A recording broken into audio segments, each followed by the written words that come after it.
Brace God. இன்றைய தியானம் 1 யோவான் 2ஆம் அதிகாரம் 22 முதல் 29 வரை.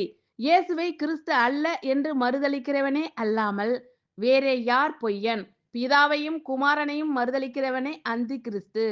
குமாரனை மறுதலிக்கிறவன் பிதாவை உடையவன் அல்ல. குமாரனை அறிக்கையிடுகிறவன் பிதாவையும் உடையவனாயிருக்கிறான். ஆகையால் ஆதிமுதல் நீங்கள் கேள்விப்பட்டது உங்களில் நிலைத்திருக்க கடவது.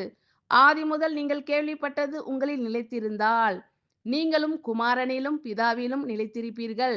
நித்திய ஜீவனை அளிப்பேன் என்பதே அவர் நமக்கு செய்த வாக்குத்தத்தம். உங்களை வஞ்சிக்கிறவர்களை குறித்து இவைகளை உங்களுக்கு எழுதியிருக்கிறேன். நீங்கள் அவராலே பெற்ற அபிஷேகம் உங்களில் நிலைத்திருக்கிறது. ஒருவரும் உங்களுக்கு போதிக்க வேண்டுவதில்லை. அந்த அபிஷேகம் சகலத்தையும் குறித்து உங்களுக்கு போதிக்கிறது. அது சத்தியமாய் இருக்கிறது, பொய்யல்ல. அது உங்களுக்கு போதித்தபடியே அவரில் நிலைத்திருப்பீர்களாக.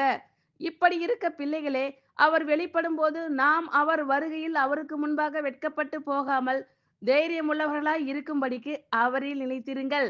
அவர் நீதி உள்ளவராய் இருக்கிறார் என்று உங்களுக்கு தெரிந்திருப்பதினால் நீதியை செய்கிறவன் எவனும் அவரில் பிறந்தவன் என்று அறிந்திருக்கிறீர்கள். ஆமென். Thank you Lord.